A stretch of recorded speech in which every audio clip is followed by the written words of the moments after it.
What if the spike in global gas prices you're seeing right now isn't just about energy? What if it's the first visible shockwave of a much bigger conflict, one that's quietly redrawing the map of global power? Because I'm going to show you something most people are completely missing. And once you see it, every headline starts to look different. Right now, you're hearing about rising tensions, strikes, retaliation, and energy disruption. You're being told that Iran has hit targets across the Gulf after Israel struck a critical gas facility, but I want you to step back for a moment, because the real story isn't just what happened, it's why it happened and what comes next. And this is where a name keeps coming up in serious geopolitical circles, Professor Jiang Xueqin. I've studied strategic thinkers for decades, and what makes Jiang different is this. He doesn't just analyze events, he maps patterns. Patterns of escalation, patterns of power shifts, patterns of how crises evolve into turning points. And right now, his framework is becoming disturbingly relevant. But before we get to that, you need to understand the situation on the ground. Because what just happened is not a small event. A strike on South Pars, one of the most important gas fields in the world, changes everything. This isn't just infrastructure, this is the heart of a global energy system. And when something like that gets hit, the consequences don't stay local. They ripple outward. Energy markets react instantly. Prices spike. Supply chains feel the pressure. Governments start recalculating their next moves. But what happened next shocked even seasoned analysts, because the response didn't stay contained. Iran didn't just absorb the hit, it responded, and not quietly. Targets across the Gulf region were struck, strategic locations, energy-linked assets, positions that send a very clear message. And this is where you need to pay close attention, because this isn't just retaliation, it's signaling.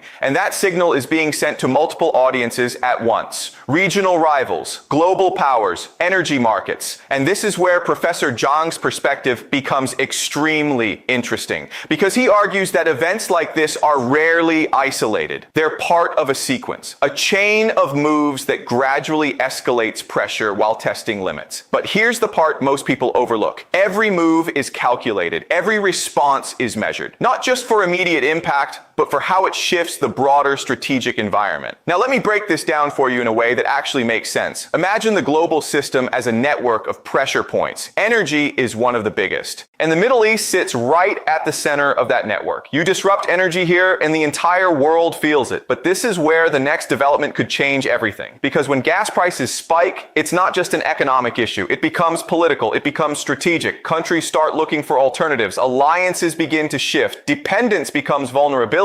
And suddenly, energy turns into leverage. But here's the twist. The real leverage isn't just about supply, it's about uncertainty. Because markets don't just react to what has happened, they react to what might happen next. And right now, uncertainty is rising fast. But the real danger might not be where everyone is looking. Because while the world is focused on strikes and retaliation, a deeper transformation may already be underway. Let me take you one layer deeper. Because the strike on South Pars is not just about damage, it's about signaling capability. If critical energy infrastructure can be targeted, then nothing is truly safe. And that changes the entire calculation. Shipping routes, pipelines, refineries, all of them become part of the battlefield. But what happened next is where things start to accelerate. Naval forces begin repositioning. Air defenses go on high alert. Surveillance activity increases across the region. And this is where escalation becomes a process, not an event. Step by step, move by move, each side testing the other, each side pushing the boundary just a little further. But here's where Professor Jiang's framework becomes crucial, because he suggests that modern conflicts are no longer about immediate victory. They're about shaping the environment, creating conditions that favor one side over time. And this is where energy becomes a weapon, not in the traditional sense, but as a tool of pressure, economic pressure, political pressure, strategic pressure. And this is where you need to start thinking globally. Because what happens in the Gulf doesn't stay in the Gulf. Europe feels it through energy dependency. Asia feels it through supply chains. The United States feels it through global market reactions. And suddenly, a regional conflict starts to look like something much bigger. But this raises a critical question. Why now? Why this moment? Because timing in geopolitics is never random. And this is where things get even more more interesting. Right now, multiple global pressures are converging. Economic uncertainty, technological competition, shifting alliances, and when you combine all of these with an energy shock, you create a perfect storm. But what comes next could be even more important than what has already happened. Because if escalation continues, you may start to see a chain reaction. More strikes, more responses, more disruptions. And with each step, the risk increases, not just of conflict,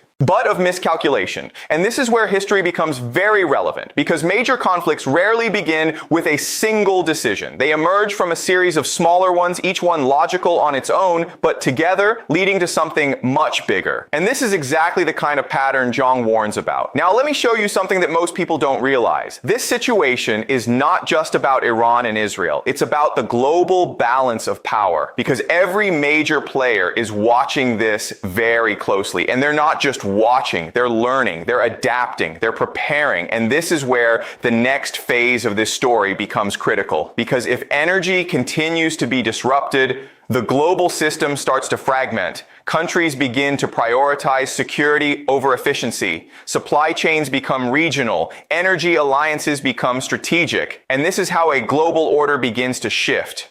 But here's the part that should really make you think. This process doesn't happen overnight. It happens gradually, quietly, until suddenly it's obvious to everyone. And by then, the world has already changed. But the most dangerous phase is the one we're entering now, the phase where pressure is building. But outcomes are still uncertain, because this is where decisions matter the most. And this is where miscalculations become likely. But what happens if this escalates beyond control? Because that's the scenario no one wants. But everyone is preparing for. Energy routes could be blocked. Global markets could enter a sustained crisis. Military alliances could be tested in ways we haven't seen in decades. And once that threshold is crossed, it becomes very difficult to go back. But this is where Professor Jiang's most striking insight comes in. He suggests that the real turning point may not be the conflict itself. It may be how the world responds to it. Because responses shape outcomes. Overreactions, underreactions, delayed reactions, each one creates new dynamics, and this is where the future starts to take form. But now we're approaching the most important part of this entire analysis. Because when you connect all the dots, a pattern begins to emerge. This is not just about retaliation. It's not just about energy. It's about positioning, strategic positioning for what comes next. Because the next 2 to 4 years may determine the structure of global power. And events like this are not isolated incidents. They're signals of a system under stress, signals of a transition already in motion. But here's the most unsettling possibility. What if this is just the beginning? What if the spike in gas prices is only the first ripple of a much larger wave? Because if escalation continues, you may start to see multiple regions experiencing similar pressures, different conflicts, different flashpoints, but all connected through the same underlying shift. And this is where things become truly unpredictable, because once multiple systems are under stress at the same time, the risk multiplies. And that's when history tends to accelerate.